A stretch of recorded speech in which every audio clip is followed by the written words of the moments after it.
Chapter 15 of A Mayfair Magician, A Romance of Criminal Science. Recording by James K. White, Chula Vista. A Mayfair Magician, A Romance of Criminal Science, by George Griffith. Chapter 15.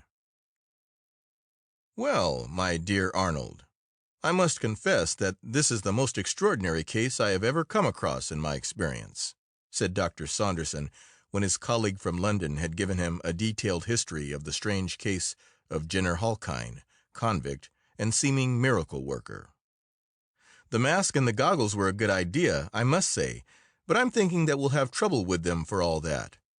You see, we've no right under the regulations to compel a prisoner to look at the world through colored glass for the rest of his days, and a highly educated man like this would be the very one to put a complaint nicely before the directors or the visiting magistrates, and you know what they are.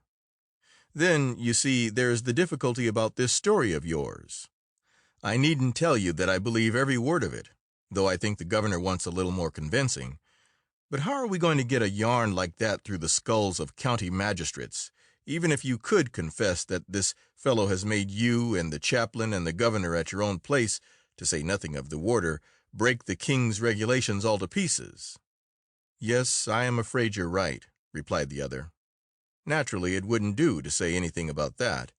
There would be no end of a row if it ever got before the commissioners. No, I'm afraid now that you've got him here, you will just have to treat him as an ordinary prisoner until he works another of his infernal miracles on somebody, and then, of course, the governor can report the matter regularly and get permission for the goggles. Meanwhile, we'll try them at any rate until our friend makes a formal complaint. Curiously enough, however, and considerably to Dr. Saunderson's surprise, Halkine made no objection whatever to wearing the unsightly mask and spectacles. He had learnt the lessons of his probation well, and his conduct was practically perfect. The other prisoners and the warders were allowed to believe that he was suffering from a disease of the eyes, which made any bright light very painful to him, and he did not undeceive them. He kept absolutely to himself, and in a very few weeks he had won recognition as quite the model prisoner of the establishment. His custodians would, however, have been greatly surprised to learn that, although he was not yet entitled to receive or write letters, he was nevertheless in constant communication with the outside world. One of his principal occupations was gardening and light farm work, for which his intimate knowledge of botany and the science of agriculture made him exceedingly useful. And his eyes, in spite of the goggles, detected certain marks on trees, little arrangements of pebbles and broken twigs, and strange characters drawn on flat stones and cakes of clay that nobody else saw. It never struck anyone, either, to connect the visit of a mild-mannered Hindu barrister who was studying the prison system of England with prisoner number 777. And yet somehow he became possessed of a tiny ball of white paper, which he unrolled in his cell, and which then took the form of half a dozen cigarette papers covered with Persian characters. He read them carefully as opportunity offered, and when he had quite mastered their contents, he swallowed them one by one. Thus the autumn grew into the winter of the second year of his imprisonment, and the time approached for the execution of a scheme such as had never before been conceived by a dweller within prison walls. Number 777's behavior had been so uniformly perfect that the governor, who had always looked with a certain amount of skepticism on the extraordinary story that Dr. Arnold had brought with him, began to come to the conclusion that there was probably a good deal of unconscious self-deception mixed up with the matter. He discussed the matter with Dr. Saunderson, who held firmly to his original opinion, and then, in an evil moment, he decided, with that obstinacy which sometimes characterizes the military officer in a civil position, to test the truth or falsehood of the story himself. It so happened that Halkine suggested an excellent opportunity for doing this. Autumn merges rapidly into winter on the bleak slopes of Nethermoor, and one day, when the first snows had fallen, he received a request for an interview from him. The next day was the one on which he was accustomed to hear reports and complaints in his office, and when the other cases were disposed of, he ordered Halkine to be brought before him. The request that he had to make was a very simple and natural one, and it was made so modestly and respectfully that Colonel Marshall did not find any difficulty in granting it. He had suffered for years from a slight weakness of the bronchial tubes, said number 777, and as gardening and farming were now at a standstill, he asked that he might be given indoor employment, even if it were in solitude. Further, the constant action of the colored rays on his eyes and the absence of natural light were enfeebling his eyesight. Wherefore, if the governor still thought it necessary for him to wear the glasses in public, he would esteem it a great favor if he could be allowed to work in solitude and be relieved of them for a certain number of hours a day. Now it chanced that the telephonic communication between the governor's house and the prison had got out of order and wanted thorough overhauling, and no one was better qualified to do the work than the almost universally accomplished Convict 777. So the governor, in spite of a somewhat strong protest from Dr. Saunderson, determined to have his own way and give the job to him. The same afternoon he was taken to the house under the charge of a warder, as the regulations prescribed, and the goggles were removed. He went about his work on the instrument quietly and deftly, keeping his eyes fixed on what he was doing. Warder Plunkett, his guardian, was a good officer and an excellent disciplinarian, but he was practically devoid of imagination, and therefore even more skeptical to the supposed powers of number 777 than Colonel Marshall himself was. The first instrument to be operated upon was the telephone in the governor's bedroom, by means of which he could be roused any time of the night in case of any emergency arising in the prison. This was connected with all the principal galleries and the infirmary, as well as with the house which Dr. Saunderson occupied some little distance away, on the opposite side of the principal entrance gate. Halkine took the framework down, examined it, and found a little fault in one of the wires which was not properly insulated. "I think this is the fault with this instrument, sir," he said to the warder, as he heated a piece of gutta percha over the flame of the spirit lamp. He rolled it out between his fingers, applied it to the wire, and went on, as he replaced the instrument against the wall, "Now, will you kindly see if you can ring the doctor up? I think this peg is his connection, yes? Now, if you please. And it would be better if you would keep your eyes steadily fixed on this little circle. That is what is called the diaphragm. It is a little sheet of very thin iron, and it vibrates as you speak against it. That is how the electric wires convey the sounds of your voice to the receiver at the other end. Yes, that's it. Look very steadily at it, please, so that you can tell me if it moves. Allow me for a moment. That is not quite in the proper position, I see." As he shifted the instrument a little, he passed his hand 2 or 3 times before the warder's eyes. When he saw that they were fixed on the diaphragm, he took out the connecting peg, looked keenly into his eyes for a few moments, made the connection with the governor's offices in the prison, and said, with a snap of authority in his voice, "Now, sir, be good enough to ask the governor to come to this room as soon as he is at liberty." "I thought you said the doctor just now," said Mr. Plunkett, in a voice curiously unlike his own, and trying hard, but unsuccessfully, to get his eyes away from that little disk of black iron. "It doesn't matter which," replied Halkine, with yet a little more authority in his voice. "I only want to try the connection. There now, you ought to be connected. Kindly ask the governor if he can hear you, but don't take your eyes off the diaphragm. I want you to tell me if it moves." The warder did as he was told, wondering in a dull kind of way what was happening.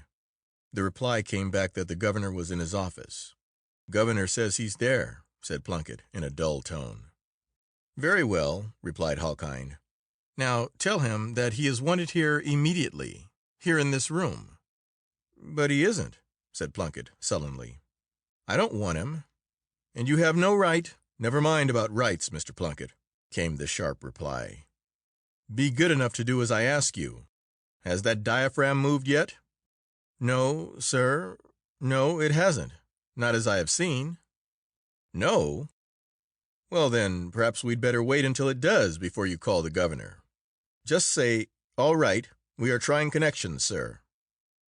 The warder repeated the words as a phonograph might have reproduced them, and without taking his eyes off the iron disc.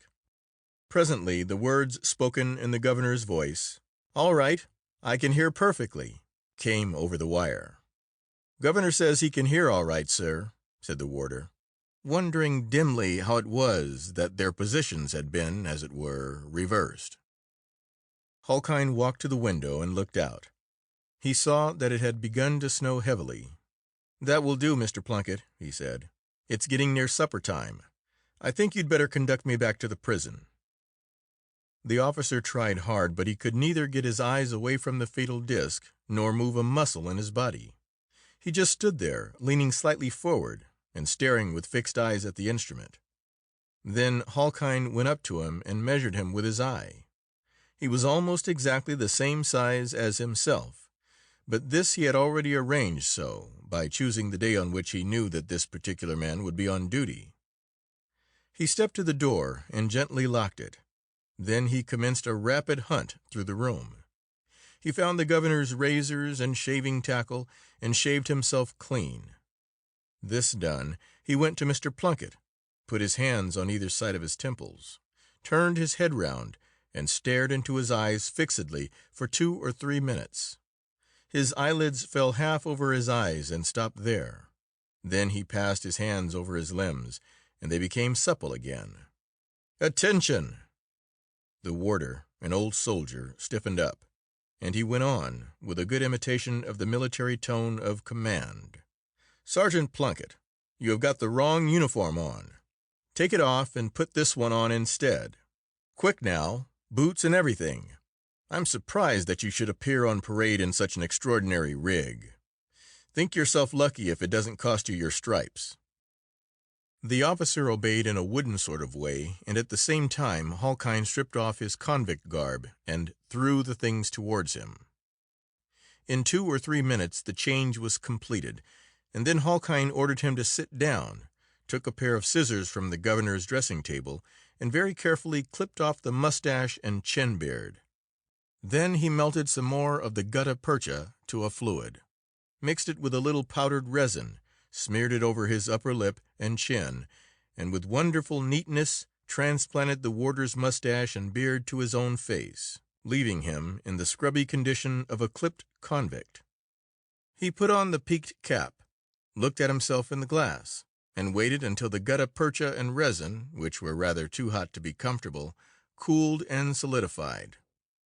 When he was quite satisfied with his disguise, he turned to the convict-clad warder and said, "Now then, Halkine, the bell will go in a few minutes. It's time we were getting back. Come along." Mr. Plunkett rose mechanically to attention, accepting the other name without question. Halkine fastened the mask and goggles on him, unlocked the door, and marched him out. He took him back into the prison, saw him safely into his own cell, and locked him in. Then he strolled quietly up through the prison yard, walked out through the gates with a nod to the gatekeeper, and in a few minutes more had disappeared amidst the thickly driving snow. He had timed matters so that a good 2 hours elapsed before the audacious trick that he had played was discovered.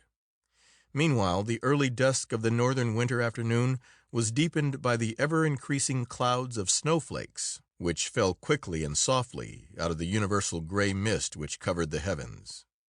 The prison bell was rung and the telegraph set to work. But any idea of search that night was madness, and so the infuriated governor and the bewildered officials could do nothing more than wire descriptions of the escaped convict to all the surrounding police stations, and wait with what patience they could command till morning. But when morning came and the search parties were preparing to set out, a greengrocer's cart came laboring and jolting through the snow to the door of the prison, and in it lay the body of Jenner Halkine, which a shepherd, trying to rescue some of his sheep that had been snowed up in a pen, had found almost covered with snow and frozen stiff by the side of the old Roman road across the moors about 5 miles east from the prison. Dr. Saunderson examined the body and pronounced life extinct. The usual inquest was held in the afternoon, and in accordance with custom, the fact of death was telegraphed to his sister and his niece, so that they might claim the body and arrange for the funeral if they chose to do so.